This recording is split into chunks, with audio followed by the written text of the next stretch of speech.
복습하는 기태의 30강 시작하겠습니다. 이제 운문독해 유형에 따른 전략들 학습하게 될 텐데요. 운문독해 시죠. 그래서 첫 번째 유형은 시어 파악하기입니다. 그죠? 시어 파악하기. 기출문제 유형 같은 건 가볍게 확인하시면 될 것 같고요. 말 그대로 시어의 의미와 기능을 묻는 건데 여기서 가장 중요한 건 뭐냐 하면 수업 시간에 했던 거니까 항상 파악할 때요. 앞뒤 문맥을 따라서 그죠? 앞뒤 문맥에 따라서 그 다음에 보기에 주어진 내용이 어떻게 반영되어 있는가 가지고 접근을 해야 된다는 거고요. 그 다음에 그래도 의미가 명확하지 않을 때는요. 시의 전반적인 주제나 상황 속에서 파악을 해야 돼요. 가장 기본적인 거 해보죠. 대표 기출문제 257쪽에 한번 보시면 밑줄 친 단어가 상징하는 것 해가지고요. 기본적으로 봐야 되는 게 앞뒤죠. 이를테면 보세요. 이슬의 의미를 파악하는 건데 앞에 보니까 새벽빛 와닿으면 쓰러지는 그 다음에 이슬 더불어 손에 손을 잡고 라고 얘기를 하고 있거든요. 그러면 새벽빛이 와닿으면 쓰러지는 사라지는 거니까 이때 이슬은 어떤 게 있는 거예요? 금방 사라지는 거. 일시적이고 순간적인 거. 그 다음에 손에 손을 잡고 그랬으니까 함께인 것 이렇게 되는 거죠. 그래서 제시문에선 이런 것들 찾을 때는요. 그죠?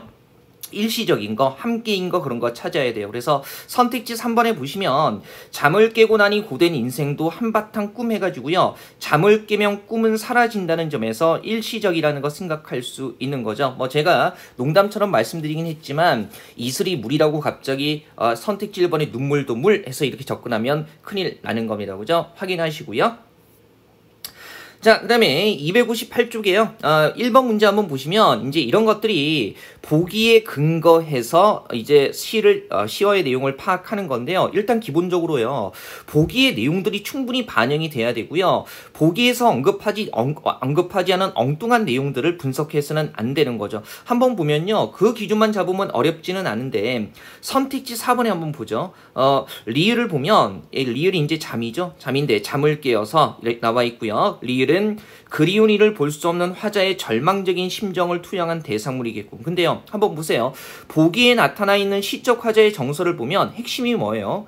그리움이라는 거죠. 그죠? 물론 이제 절망감이라는 게 실제로 확인이 된다면 가능한 얘기기는 하지만 그냥 잉크병이 얼어드는 이러한 밤에 어쩌자고 잠을 깨서 그리운 곳 참아 그리운 곳 해가지고요. 앞뒤에 봤을 때 잠과 절망감이 연결된다는 내용이 전혀 확인되지 않습니다. 그리고 물론 그것까지 복잡하게 생각하지 않더라도요. 보기를 준다라는 것은요. 보기를 준다라는 것은 보기에서 언급하고 있는 내용이 실제 시에서 어떻게 확인되는가라는 것을 보라는 거기 때문에요. 보기에서 언급하지 않은 내용을 선택지에서 언급하고 있다면 그런 것은 잘못된 거라고 생각할 수 있어야 해요. 자, 그다음에 2번 한번 보면요. 자, 이제 시어의 비유적인 의미 찾는 건데요. 두 개의 시를 통해서 파악을 하는 거죠. 그죠? 지금 보세요. 물론 우리가 이제 유리창이나 제망매가 같은 경우 앞으로 배우게 되는 시이기는 한데요. 지금 보면 안 배워도 맥락으로 잡아낼 수 있어야 돼요. 보세요. 떨어질 잎이라는 거. 그러면 그냥 바람에 떨어질 잎이라는 건 뭐예요? 맥락 본다면 떨어졌다라는 거니까 분리된 거고, 분리됐다라는 것은 뭡니까? 멀어진 것, 떠나간 것 이렇게 생각할 수도 있겠죠. 그죠?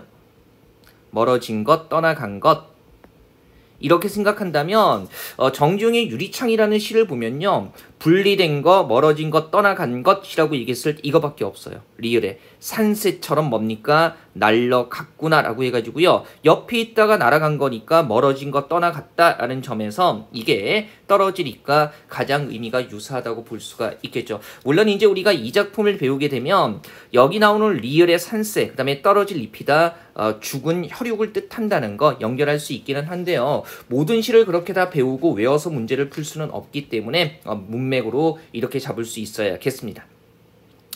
시적 화자 파악하는 건데요. 말 그대로 이제 시적 화자의 정서와 태도를 묻는 거죠. 개념적으로 가볍게 시적 화자 3번에 시적 화자에 어조해가지고요. 남성적, 여성적, 독백적, 관조적, 그 다음에 뭐 냉수적 이런 얘기 썼는데요. 요즘에 이런 말들을 많이 쓰지는 않기 때문에 가볍게 한번 읽어보시면 되고요. 일단 시적 화자 파악할 때 이 4번에 시적 화자 파악을 위한 독해 스텝 한번 보시면 이런 거죠. 선을 그었어요. 아이고. 시적 화자 파악을 위한 독해 스텝 한번 보시면 일단 결정적인 힌트가 되는 건 감정이나 태도를 나타내는 어휘 이런 것들이 있으면 굉장히 쉬워져요. 그죠? 이런 것들이 있으면 쉬워지고, 그 다음에 이런 것들이 직접 보이지 않을 때는요, 말 그대로 시의 대상과 상황을 파악한 다음에 거기에 대한 대응 방식이라는 거, 어떻게 하려고 하는가라는 것을 분석을 해줘야 되겠죠. 그죠? 자, 대표 기출문제 한번 보시면 이런 거잖아요. 지금 보면 내가 누구에게, 나에게. 그러면 내가 일단 다른 대상이 아니라, 나에게 얘기하고 있고요. 그 다음에 눈물과 위안으로. 그죠? 그러면 슬퍼하면서 그것을 위로하는 상황을 악수한다고 얘기를 하고 있는 거죠. 그러면 내 내면의 부정적인 감정을 위로하는 거, 긍정적으로 해소하는 거라고 생각할 수 있을 거고요. 그러면 선택지 이번에 나의 사랑, 나의 결별 해가지고요. 그죠? 이별로 인해서 뭡니까? 슬프지만 그것을 하나의 성숙의 계기로 여긴다는 점에서 내면의 부정적인 감정을 긍정적으로 위로하고 있다라고 생각할 수 있을 거고요. 4번에 헷갈리면 안 되는 게 4번은요. 시적 대상 자체가 시적 화자의 내면이 아니고요. 그의 모습이라고 해서 시적 화자 아닌 다른 대상을 향해 있다는 거죠. 그래서 대상 상황의 일치 여부라는 점에서 제시된 시와 다를 수밖에 없는 겁니다. 그죠? 요거 생각하셔야 되고요. 자, 그 다음에 1번 문제 한번 보시면요. 262쪽이죠. 보기 시에 대한 감상으로 가장 적절한 것은? 이라고 해가지고요. 자, 얘도 어렵지는 않은 게 한번 보게요. 선택지 보세요. 어린 시절 친구들을 청자로, 그 다음에 갈등 관계, 비판, 그리고 시적 화자가 지향하는 내적 세계, 그 다음에 화자의 욕망이 이렇게 나와 있는, 이를테면 친구들을 청자로 듣는 이로 설정하고 있다라든가 갈등과 비판, 그 다음에 현실적으로 내가 하고자 하는 바 욕망 같은 것들은 없어요. 그러면서 가만히 보면 가슴 속에 새겨지는 별이라는 이런 부분에서 이런 것들이 시적 화자의 내면과 관련된다라는 거. 그죠? 내면과 관련된다는 거 생각할 수 있을 거고요. 그 다음에 이런 내면에 새겨지는 별을 보면서 내 내면의 추억, 사랑, 쓸쓸함, 그 다음에 동경, 시, 어머니 쭉 얘기를 하고 있기 때문에 특히 이제 내면의 별, 그리고 동경이라는 점에서 내용 연결상 시적 화자가 지향하는 내적 세계와 관련될 수밖에 없다라는 거, 시 내용 자체에 근거가 있고요. 시적 화자가 어떤 방식으로 얘기하고 있는가를 찾는다면 충분히 잡아낼 수 있는 문제가 되는 거죠. 263쪽의 문제 한번 보시면 얘도요. 시적 화자의 태도 한번 보고 있고요. 태도라고 나와 있고요. 판단과 결정, 그 다음에 극복, 그리고 희망을 끊어버린다, 그리고 얽매이지 않고 세속을 벗어난다라고 나와 있는데요. 한번 보세요. 지금 이 시를 보면 끝나는 곳에서도 길로, 그죠? 스스로 길이 돼서 이어가고 있고요. 그 다음에 사랑이 끝난 곳에서도 사랑으로 남아서 사랑을 이어가고 있는 거니까 길이 끝난다, 사랑이 끝난다는 것은 일종의 부정적인 상황이고요. 그죠? 스스로 길이 되고 사랑이 돼서 이어간다는 거니까 그것을 극복하는 거라고 얘기할 수 있을 겁니다. 그죠? 그 다음에 가만히 보면 이 시에서는요. 결정하려는 태도는 나타나지 않아요. 이런저런 상황 속에서 이렇게 해야 한다. 결정하려는 태도는 나와 있지 않고요. 그 다음에 희망을 끊어버린다는 완전히 반대되는 거죠. 그리고 세속을 벗어나는 내용과도 거의 관련이 없습니다. 전혀 관련이 없기 때문에 이건 가볍게 보시면 되고요. 자, 그 다음에 264쪽에 시상전개 방식 해가지고요. 시 속에 나타난 내용 파악하는 거. 그죠? 그 다음에 시의 내용들이 어떻게 이어지고 있는가. 이런 것들 파악하는 문제라고 보시면 돼요. 일단 시상전개 방식에서 제가 기승전결이 어떻게 이어지는 것인가 설명은 드렸고요. 다만 이제 요즘에는 기승전결을 직접 묻기보다는 보통 기승 부분, 첫 번째 부분, 두 번째 부분으로 가면서 첫 번째 부분에서 제시된 기본적인 상황이나 정서가 두 번째 부분에서 심화가 되기 때문에 오히려 이 부분을 묶어서 요즘에는 점층법을 쓰고 있다라는가 아니면 점층적인 전개를 하고 있다 이런 식의 내용으로 나온다는 거 이거 아는 게 오히려 중요하고요. 성경 구정은 어려운 것은 아닙니다. 그죠? 그래서 작품 전반부에서 뭡니까? 풍경, 사물, 상황 등을 묘사하고 후반부에서 정서를 드러내는 방식 이런 것들 성경 후정이라고 이야기를 하는 거죠. 그죠? 올해 시험에도 출제됐던 부분이기도 합니다. 그죠? 2021년 지방지 9급에 바로 이제 조지훈의 봉황수 제가 이거 몇 년 전부터 이 시 같은 경우에 현대시에서 성경 후정의 전형적인 방식을 보여주는 시로 제가 계속 언급을 했던 시입니다. 근데 올해도 출제가 됐고요. 아마 같이 공부하신 분은 어렵지 않게 풀 수 있었을 거예요. 그 다음에 시간적인 전개는 말 그대로 시간의 흐름을 따라가는 거니까 어렵지 않을 거고요. 그 다음에 4번에 공간적인 전개는 말 그대로 공간의 이동에 따라서 전개되는 거죠. 가설 무대, 운동장, 수주집, 장거리, 뭐 쇠전, 도수장 해가지고요. 공간의 이동 쭉 나타나고 있고요. 그 다음에 5번에 점층적인 전개 같은 경우에 우리가 방금 전에 봤던 기승전결 같은 경우에요. 그죠? 요거 기승 부분을 일종의 점층적인 전개 방식을 쓰고 있다라고 얘기할 수도 있고요. 그 다음에 점층적인 전개라고 했을 때 뒤로 갈수록 의미가 강조되는 것 외에 형식적으로 길어지도록 하는 것도 일종의 점층적인 전개라고 얘기할 수 있다는 거 이거 보시면 되겠습니다. 대립적인 전개는 크게 대조되는 두 소재를 중심으로 내용을 전개할 때 우리가 대립적인 전개라고 이야기를 하는 거죠. 신동엽의 껍데기는 가라 같은 경우는 되게 직접적으로 드러나고요. 그 다음에 김영락의 독을 차고 같은 경우는 시적 화자인 나는 독을 차고 시적 화자의 벗은 그 독을 흩어버리라고 얘기한다는 점에서 이 두 사람의 태도가 대조되고 있는 거죠. 그래서 이런 것도 일종의 대조적인 전개라고 얘기할 수 있을 겁니다.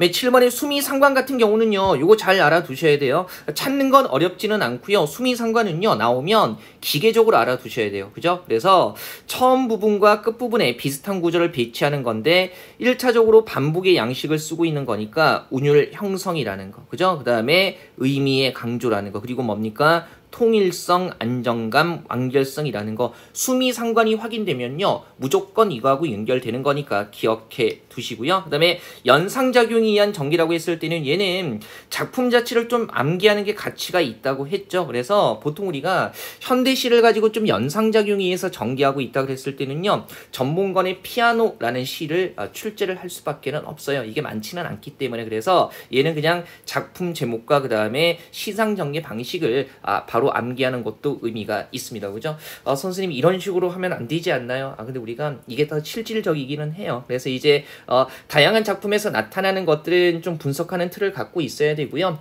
전형적으로 딱 이 시상 전개 방식에 정해서 출제되는 것들은요. 그냥 작품 제목을 기억하시는 게 훨씬 낫습니다. 자, 문제 한번 보죠. 시상 전개 방식 파악할 때요. 일단 기본적으로 핵심적인 생각이나 정서가 연결되는 방식을 물어볼 수밖에 없기 때문에 소재와 핵심 정서 파악하고요. 이런 것들이 일정하게 연결되는 방식이 있는가라는 거. 그죠? 그 다음에 시상 전개 방식을 파악한다는 것은 시의 내용과 주제 파악하는 것들과도 관련이 돼요. 시에 담긴 생각이 어떻게 연결되는가라는 것은 결과적으로 그래서 그런 생각의 연결들 끝에 무엇을 말하고자 하는 것인가 주제 물어볼 수도 있고요. 각각의 연에서 드러나는 생각, 내용을 물어볼 수도 있기 때문에 항상 그런 것들 파악할 때는요. 문맥에 따라서 해석이 타당한지도 점검할 수 있어야 합니다. 자, 대표 기출문제 한번 보시면요. 시상 전개 방식을 설명한 것으로 옳은 것은 이라고 해가지고요. 선택지가 되게 단순하죠. 시선의 이동, 시간의 흐름, 화자의 심리 변화, 계절의 변화, 점층적 전개 나와 있는데 가만히 보면요. 멀리 있는 산에 그죠? 청운사 기와집 한 다음에 뭡니까? 자산, 느릅나무의 속잎, 청로루 눈동자의 구름 해가지고요. 시적 화자가 바라보는 대상이 달라지고 있기 때문에 선택지 1번이 맞고요. 그죠? 이 시 같은 경우는요. 원래 이 시에서 언급하고 있는 것들이 동시에 하나의 풍경 속에 존재하는 거예요. 하나의 풍경 속에 존재하는 건데 멀리 있는 것부터 가까이 있는 것으로 시선을 이동하면서 내용을 얘기하고 있을 뿐인 거죠. 가까이라는 것은 바로 이런 거예요. 청로루 눈동자에 비친 구름까지 본다라는 거 이거 가까이에서 볼 수밖에 없는 거죠. 그래서 원경에서 근경으로의 시선의 이동이 나타나고 있고요. 선택지 2번의 시간의 흐름이라는 건 좀 조심해야 되는 게 사는 자산 봄는 녹으면이라는 것이 하나의 가정이거든요. 그래서 봄는 녹은 다음에 느릅나무 속잎이 피어났다는 게 아니라 봄는이 녹는다면 그런 속잎이 피어날 것이다 라고 얘기를 하고 있기 때문에 뭐뭐하면이라는 가정의 양식을 무조건 시간적인 선호 관계로만 해석할 수는 없는 겁니다. 그리고요 시간적인 선호 관계로 보기에는요 요 부분하고요 요 부분은요 그죠 시간적인 또 선호 관계로 연결되지는 않거든요. 그래서 선택지 2번에 시간의 흐름에 따라 시상이 전개되고 있다고 얘기할 수는 없는 겁니다. 자, 자, 그 다음에 한번 보세요. 문제 1번 한번 보시면 이제 시의 흐름이라고 해가지고요. 이건 말 그대로 뭐 얘기하는 겁니까? 예, 시의 내용 파악하는 식으로 나와 있는 거죠. 어렵지는 않았을 거예요. 그죠? 여기 한번 보면 아무리 천천히 숙제를 해두라는 것이 숙제마저 빨리 해버리면 혼자 보내는 시간에 외로움이 더욱 커질 것이기 때문에 일부러 숙제를 늦게 하는 거거든요. 혼자 있는 외로움을 달래는 상황과 연결되는 거지 공부하기 싫은 어린아이의 마음하고는 관련이 없습니다. 그죠? 어려운 것은 아니었을 거예요. 2번도 시의 내용 파악하는 식으로 나와 있는 건데요.